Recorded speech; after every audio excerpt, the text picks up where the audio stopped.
Hi, everyone. Welcome. My name is Cheney Pope, and I'm the Communications Manager at the Desmoid Tumor Research Foundation.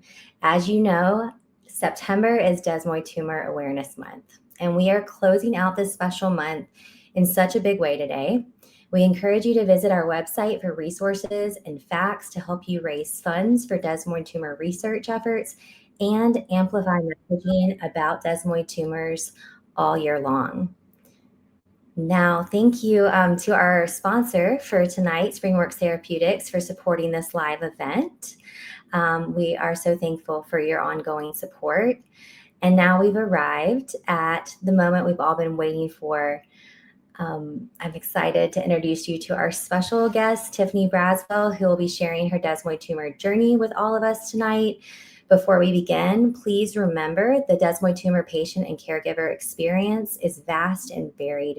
What works for one patient or caregiver may not work for another. When you listen today, maybe the specifics of Tiffany's stories are different from your own experiences, but we ask you to listen for what resonates with you. Please feel free to share comments and questions in the chat.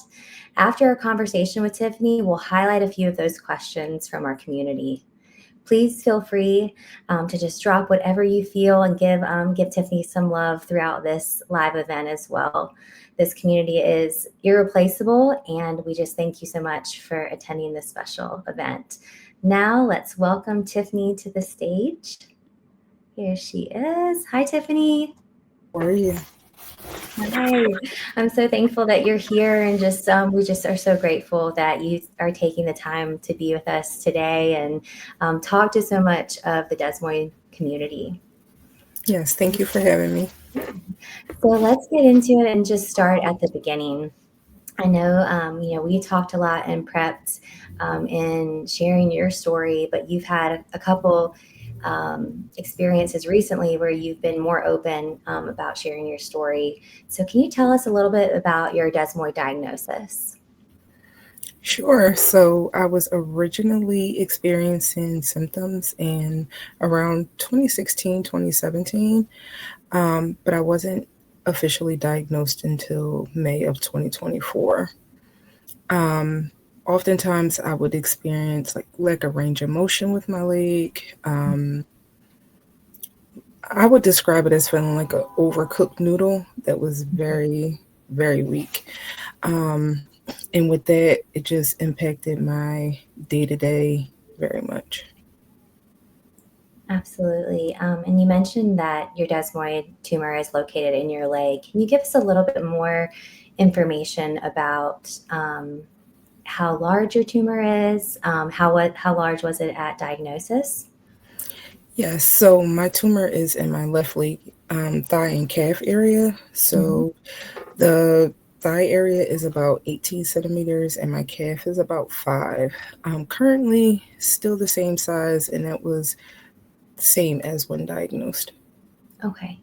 And about, when at that time of diagnosis, and then obviously um, now, what kind of symptoms are you experiencing or have been experiencing on a daily basis? So I guess my biggest thing has been my mental health. Being diagnosed with a desmoid tumor was something I never expected.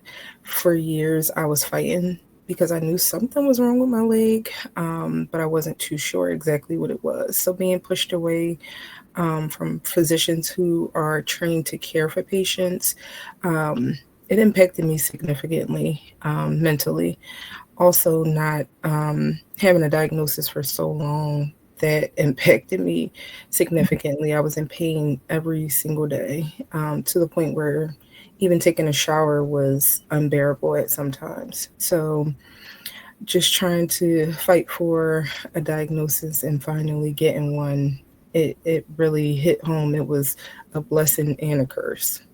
Yeah, absolutely. And I know in some of our other conversations in these Facebook Live events, we've talked about just the toll on mental health when it comes to being diagnosed with a desmoid tumor, but also the unknowns before diagnosis, like you mentioned.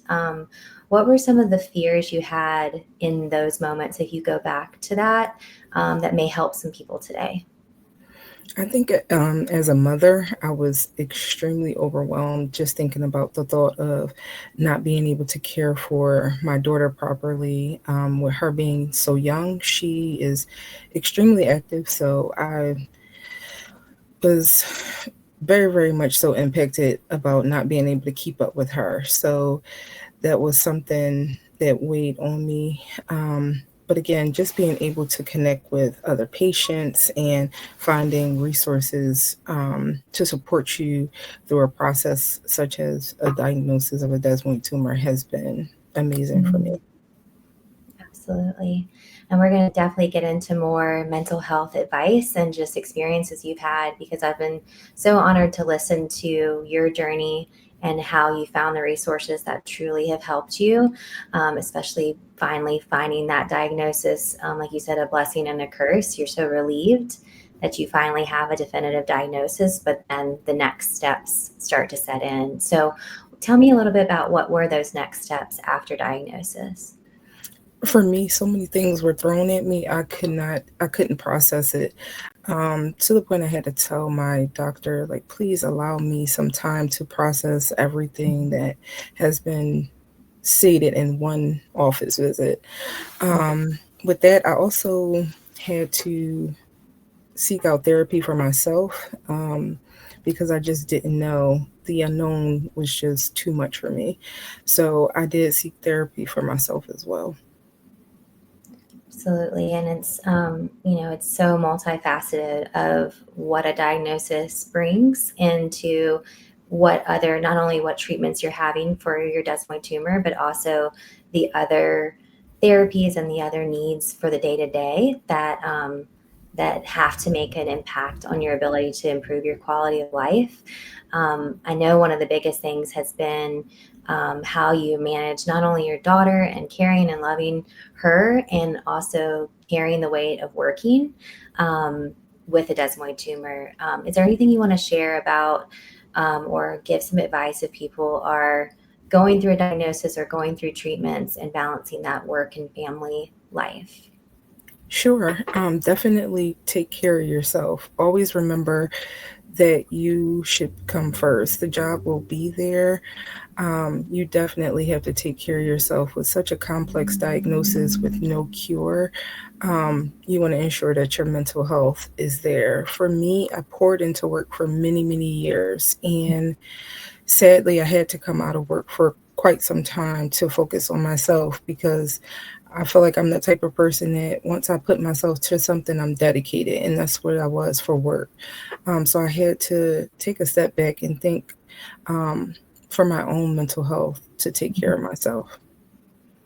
For sure. I think that's something that really struck me when we were able to talk about where you were at this summer and now recently returning to work as well and what that holds and carries in your life of trying to do your job to the very, very best of your ability and also going home and, grappling with everything that happened during the day and how you physically feel, how you mentally feel is such a heavy weight to carry.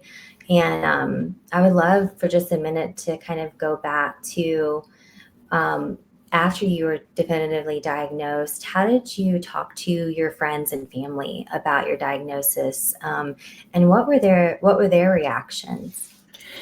I think just following diagnosis, it was something that sadly I had to turn to the internet for additional information.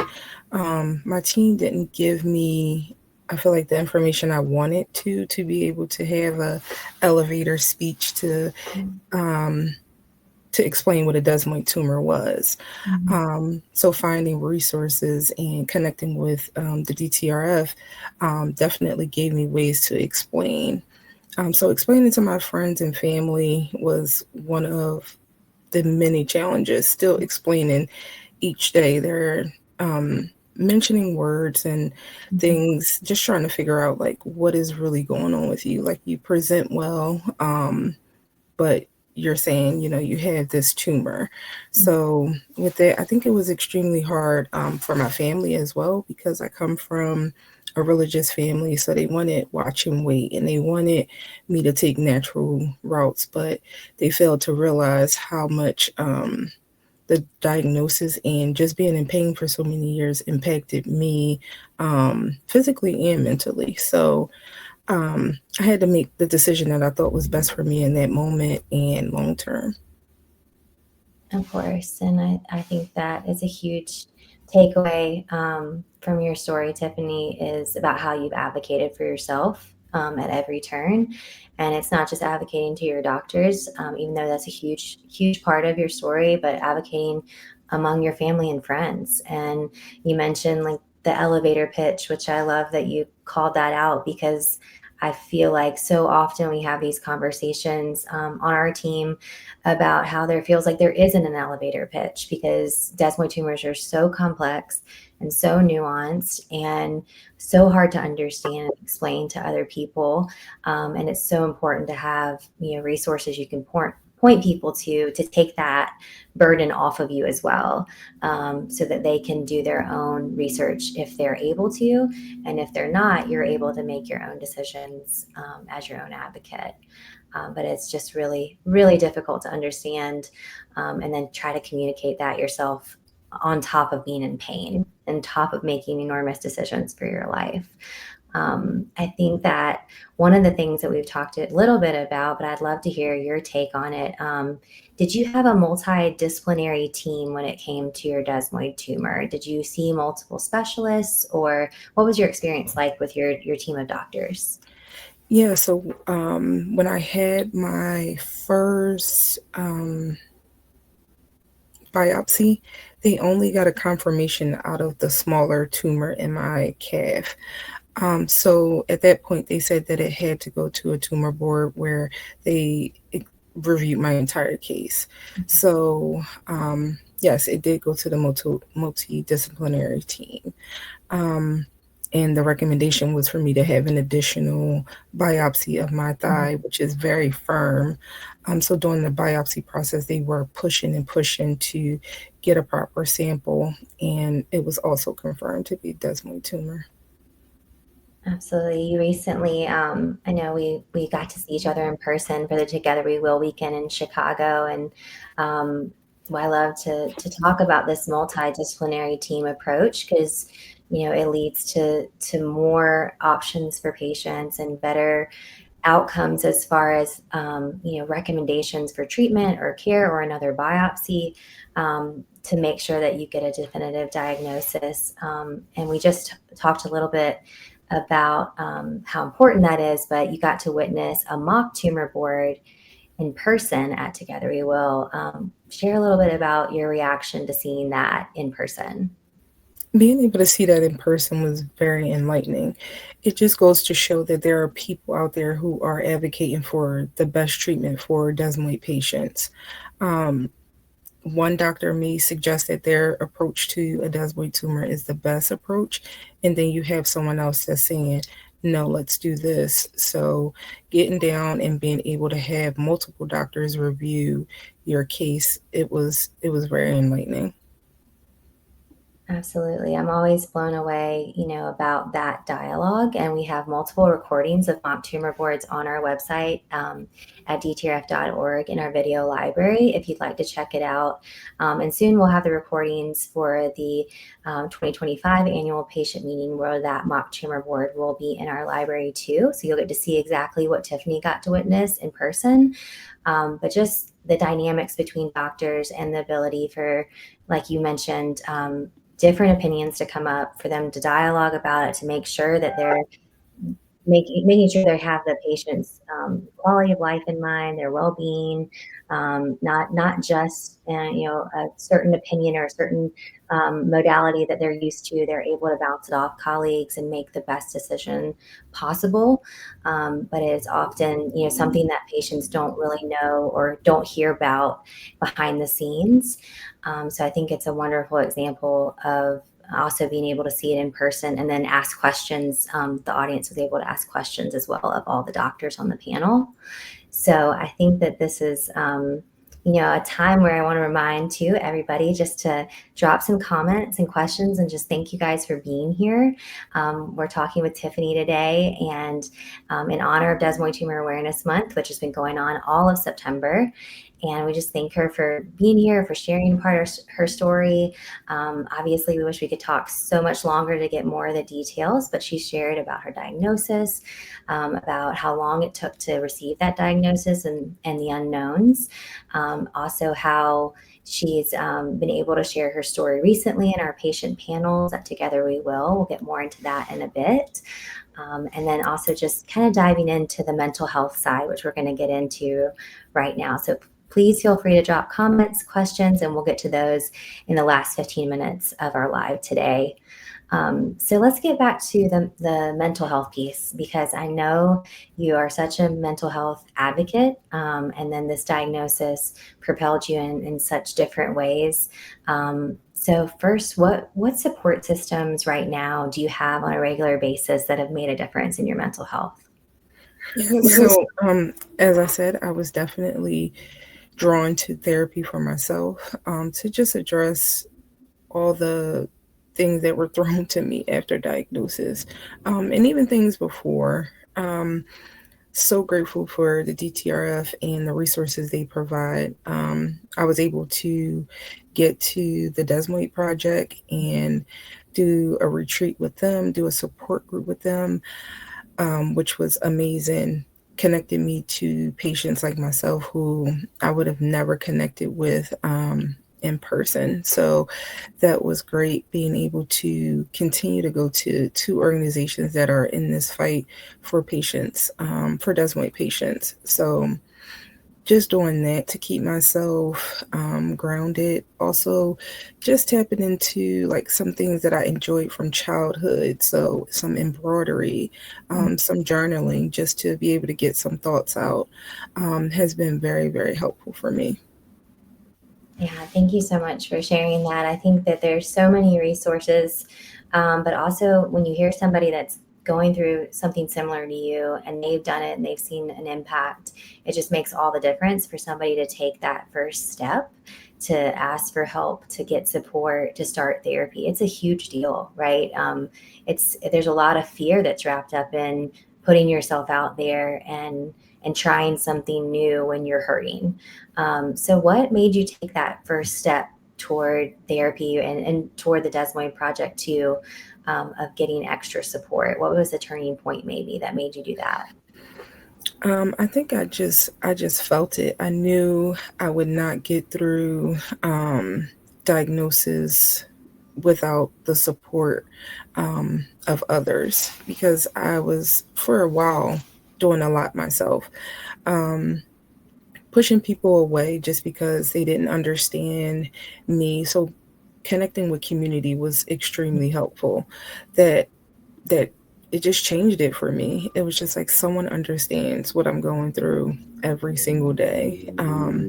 So yeah, just having that ability to connect with community, it really shifted for me. I knew I had to do something. I knew if I was going to continue to show up as a daughter, continue to show up as a mother, continue to show up as myself, I had to focus on myself and get right back to where I needed to be. Yeah, absolutely. And again, just thank you for everybody for being here. Tiffany's talking a little bit about her mental health journey, after being diagnosed with a desmoid tumor, and about what has made an impact in her life thus far. And I just, to give you some extra support, we're talking about support systems. Megan says, go Tiff. And Kayla says, way to go, Tiff. And just giving you some major love. So please keep that coming. This is such a incredible opportunity to be live with everybody and then have this recorded in our video library, hopefully forever. But it is a huge deal, Tiffany, that you're here and that you're willing to share it. And it's not lost on me or our team or the whole community that it takes a lot to sit here and talk about some of the hardest moments in your life. So I just really, really appreciate it. And we'll keep those comments coming. We'll keep those questions. I remind everybody just to send your questions our way so we can circle back around at the end and ask Tiffany some of your questions. But back to mine, I was wondering, you talked about some resources so far and a little bit about the DTRF, but how did you learn about the foundation? What was kind of, I think you shared it a little bit at the patient panel, but when did you find the DTRF? I found the DTRF immediately after diagnosis. I took to social media and decided I was going to find something or someone who understood what I was going through. So I found the DTRF immediately after diagnosis, and I connected with Lynn, and that was amazing. And she continued to pour as many resources as she had my way, and that was extremely appreciated. I appreciated it a lot. And then the Desmoid project as well. I found them just about the same time. So cannot thank you guys enough for the advocacy you provide for desmoid patients. Well, you're amazing, Tiffany, and I appreciate that. Thank you. But we do our work every day for the community and for you. So the fact that you felt the courage to just go ahead and reach out, I think that's something that we constantly want to remind everyone that there is a small but yet mighty team behind this, and at the Desmoid Project as well. That take the time, send us an email at info@dtrf.org to get in touch with the team members so we can try to get you the resources, not only from our website, from other places as well, and really create that connection. If you need to reach out and actually talk to a physical person that's outside your clinical medical team during your treatment process. That is why the foundation exists, as well as to accelerate research and to fund groundbreaking research as well. So please reach out to our team and take advantage of our resources. So I want to ask you, Tiffany, of what were some of the top DTRF resources that you've used or would you recommend for people watching today? Definitely the mental health resources. There's an entire section on the DTRF website. If you need any mental health resources, please feel free to check them out and reach out to the team if you need someone immediately because they will support.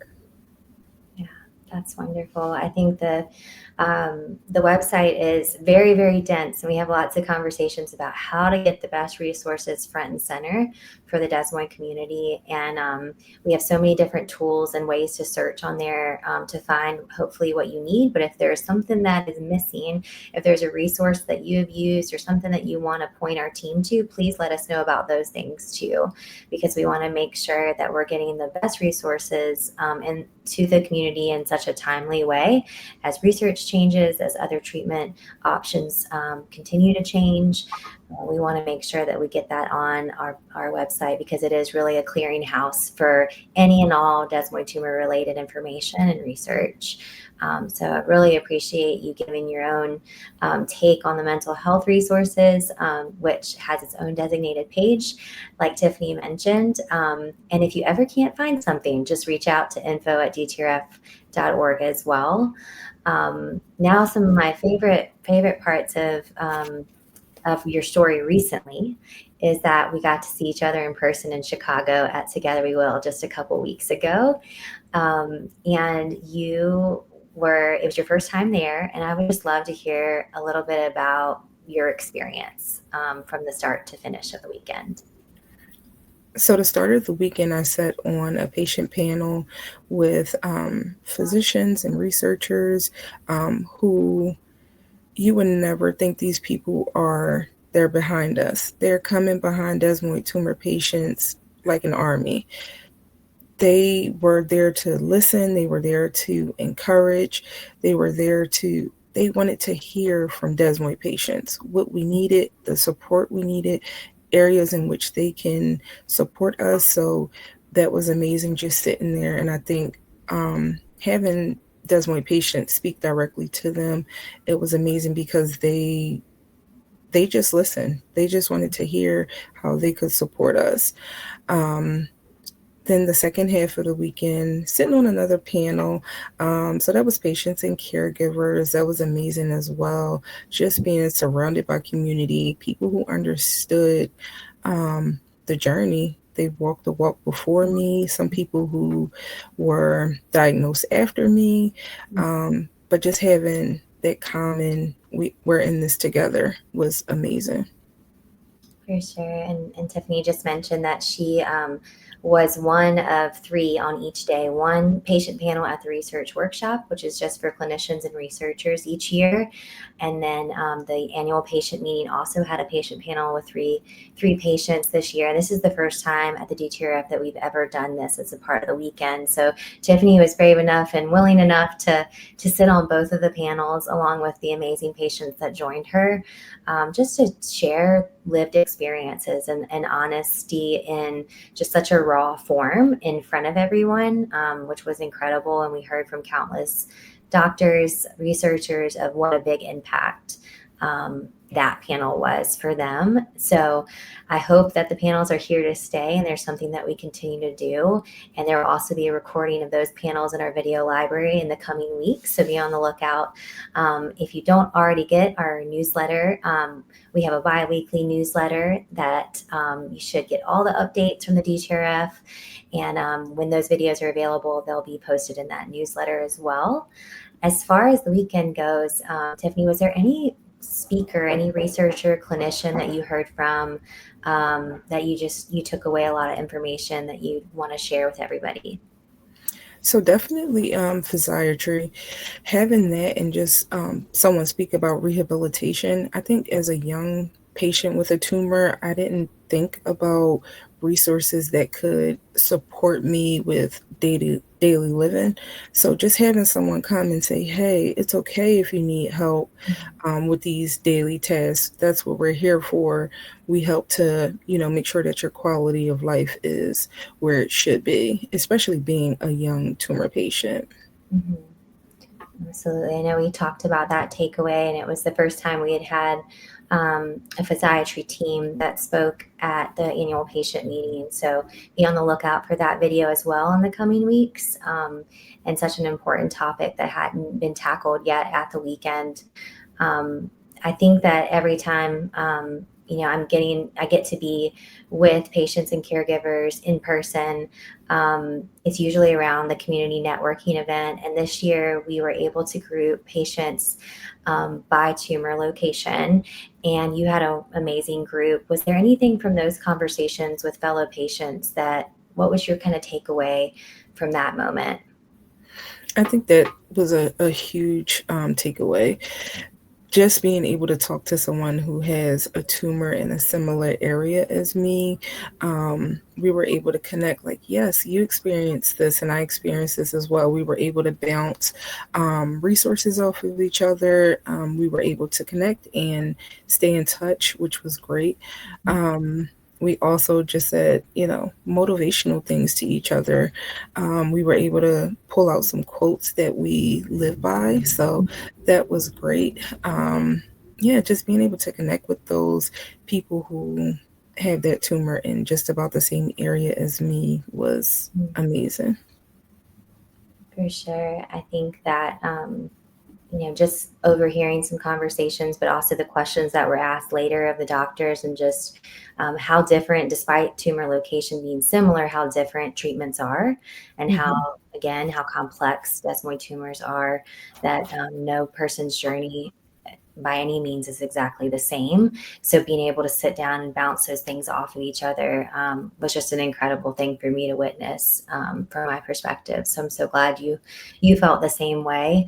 Um, as far as these moments where you get to be with other desmoid patients, what do you want the people watching right now to know about the importance of having the opportunity to gather with other desmoid patients? Like, how does that make you feel when you walk away or go home from a situation where you've been in person, whether it's at a retreat with the Desmoid Project or at Together We Will? I think the biggest thing is you have people that will support you. You have someone you can pick up the phone or send an email and they understand. Um, that was the biggest thing, just being around community. If you are a newly diagnosed desmoid tumor patient, please don't hesitate to reach out to someone because we're all in this together. I think just having someone to talk to lessens the burden of something that you are going to carry for probably the rest of your life. So having that, just knowing one person that's diagnosed with a desmoid tumor, um, that person can, they understand, they can relate, you can share resources. So Mhm. having that opportunity to meet with community is huge. Absolutely. I think, what I've heard over and over again, and what you and I got to witness together in Chicago is that strength in community and not feeling alone and not having the isolation that can take over in any situation that has drastically changed your life, changed your quality of life, and really getting to hear each other and really be in the moment together is so rare. I wish it wasn't so rare, but it is. It is just that feeling and that relief in the moment that makes all the difference. I know we've got some new people that joined us here at the live, so I just want to remind everybody that we're talking to Tiffany Braswell about her desmoid tumor journey tonight. At the last 15 minutes, we're going to have some questions from the audience tonight, so please feel free to drop your questions or comments in the chat, and we'll get to those in just a little bit. But just to catch everybody up who might have joined, Tiffany, remind us where your desmoid tumor is located and how old were you when you were diagnosed?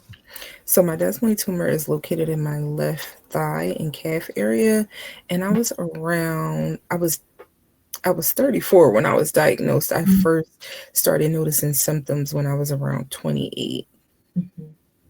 That's, I know we mentioned in some of our prep conversations about just the length of time of those symptoms, and then the unknowns when you were diagnosed to actually get a definitive diagnosis. So if you think about the cumulative amount of time, which we unfortunately hear so often with desmoid patients, that there's an extreme amount of time that typically the symptoms have been building, or the diagnosis hasn't been definitive, or it's been misdiagnosed. And I just again thank you for being here and talking in depth about your experience and just how you're feeling now too. So I'd love to ask you, where are you currently in your desmoid tumor journey? I mentioned recently you started work again, but besides that, like, how are you feeling physically and how are you feeling mentally? Physically, I'm feeling pretty good, which is great. So scans have been looking good. Tumors are pretty stable. My quality of life has just been on the up and up, which is great. Mentally, I think that's gonna forever be a day-to-day thing. But I always remind myself that I have to continue to push forward and do the things that make me feel good. So, yeah, that's where I'm at. Um, yeah, I think that's just trying to focus on me and make sure that I can be my full self for every role that I have to play. Yes, that's amazing. And I'm so thankful to hear the stability that you have with your tumor and just physically how you're feeling. But I know I totally agree about the mental health piece and just taking it day by day and being willing to evolve based on how you're feeling and how, the load at work is and how the load in, carrying it with your family as well, and being a parent, and just being able to, like we mentioned earlier, reach out to resources to really lift you up in the process is just a constant thing. And finding new ways to make yourself feel good um, is an ongoing battle, but also an incredible luxury to get to really find people that get you and that pour into you and support you. So, just one more reminder before we start some questions from the audience. Please feel free to drop your questions, comments for Tiffany. You've got lots of love from your aunt, from your sister. So I can't wait for you to see these comments after the live, and just so much about mental health resources and the Desmoid Project. We just really, really encourage you to seek out mental health resources on our website and other organizations to get the help help and support that you need during your desmoid tumor journey, during your diagnosis period. And like always, reach out to the DTRF team at info@dtrf.org. Before we get to some kind of Q&A with the audience, what would you say are the top 3 things you've learned about yourself during your journey with this rare disease? I think number one is my resilience. It has been a journey, and I think just it showed me just how resilient I am. Mhm. Um, I learned that even coming from a social work background, that I'm gonna always turn something into how I can pour into someone else. So the way I pour into my own mental health, I have started a journey with any desmoid tumor patient, anyone. I continue to take on as much as I can to support others because I don't want anyone to feel how I felt Mhm. when I was diagnosed and just being alone. So, and I think third, um, hmm, I'm not too sure about the third thing, but definitely just big on resilience and continuing to provide support for other people. Yeah, you don't even, in my opinion, you don't even need a third because those are two huge, huge things. And you've also shared so many things about your personal journey, just in such a short period of time talking together tonight that people can take away from just how you've responded to a really difficult period of your life and how you responded to your diagnosis. I know will help a lot of people when they listen to this Facebook Live. Um, there's a little bit that we talked about, and I think I may know some advice that you would give, but um, you talked a little bit about patients that have been diagnosed after you and those newly diagnosed patients that you may have met at the Together We Will weekend in Chicago. What advice, just off the top of your head, would you give a newly diagnosed patient that may be headed to the doctor in the next couple of days or waiting for a biopsy result? What advice would you give? Definitely ask as many questions as you have to. If you have to go and get a second opinion from another physician or a multidisciplinary team, please do so. There are so many different forms of treatment. Not everyone's desmoid tumor journey will be the same, but be your biggest advocate because if you don't, no one else will. That's amazing and absolutely some of the best advice I've heard. And I think that there's so much that if we could get patients in the room together more often, that you would give the absolute best advice because, like you said, you are your best advocate. And then you have advocacy organizations like us to back you up and just give you the opportunity to connect with more and more people. So I love that advice, Tiffany. And just thank you again. You've got so much love in the comments about how brave you are, how resilient you are, how thankful people are that you took the time tonight to talk with me, talk with our team, work with us with the patient panels at the weekend. And I can't wait for people to see more and listen to more when we get those videos in our video library of Tiffany on the patient panel during the annual patient meeting and the international research workshop a couple weeks ago in Chicago. So now we'll take a couple questions. If anyone has any final questions for Tiffany, please drop them in the chat now. We would love to hear from you. We would love for you to ask questions directly to her. That would just be amazing. And we'll start out with one kind of in the same mental health um, discussion we've been talking about. Did you have any anger? You know, it's such a hard emotion to wrestle with, but any anger in the beginning when you were waiting such a long time between your pain and discomfort and a real diagnosis, definitive diagnosis, like we talked about? Yeah, so not only was I angry with physicians who pushed me away, I had some physicians not even feel or look at my leg, just push me away with the assumption that I was looking for pain medicine. So I was angry with physicians, and I was also extremely angry with myself. Um, Working in child welfare, I poured into work every day. I poured into those around me. So just neglecting my own health.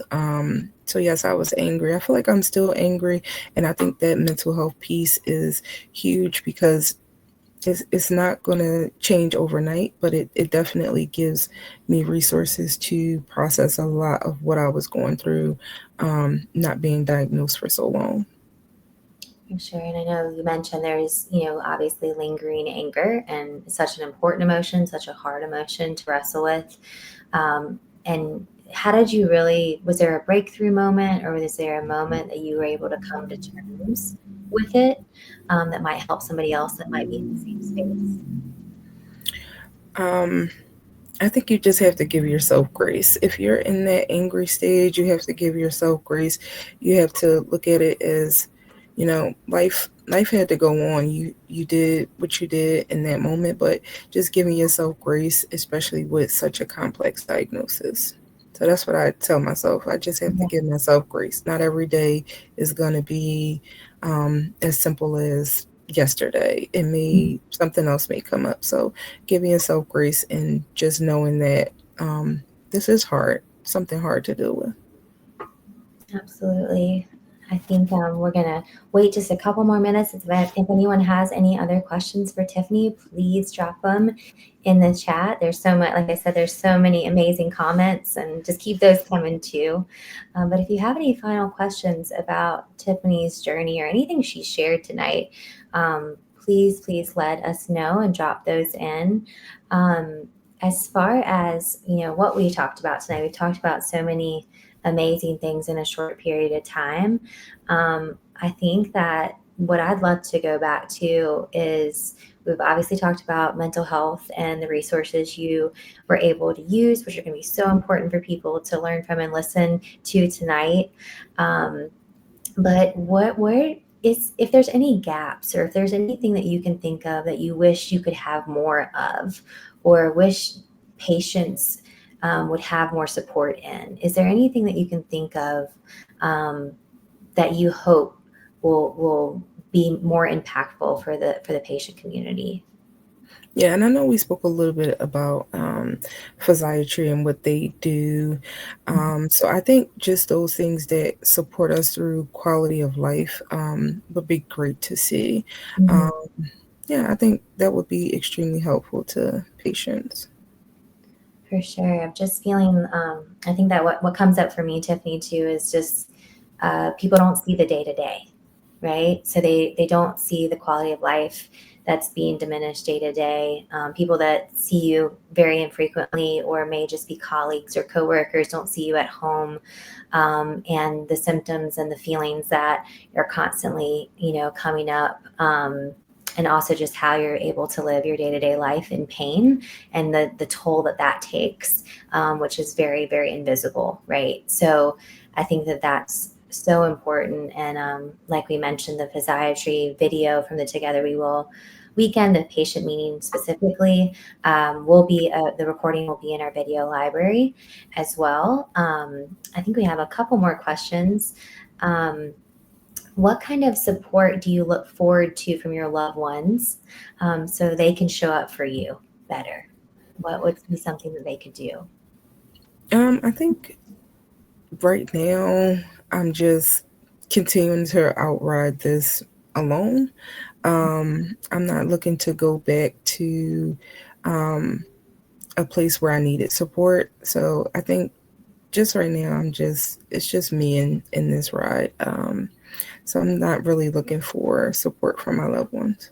Yeah. I know that the support systems are so broad too, like we talked about, when it comes to having mental health support, having other patients that you've connected with that are been wonderful support systems as well. So there's a lot of different ways, to get the support that you need, depending on where you are in your journey. And it certainly, ebbs and flows based on your specific needs, right? So Mhm.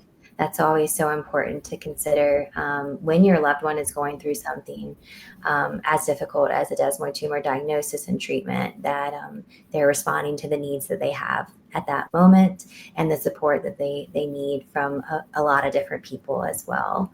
Um, I think that we are coming to the end here. If anyone has any last questions, or comments for Tiffany, please feel free to drop them in the chat so she can see them later. Continue to connect with one another as well online. We are a completely remote and virtual team, but this is the type of connection that brings us closer together and builds this community and strengthens it even more, which is what Desmoid Tumor Awareness Month is all about.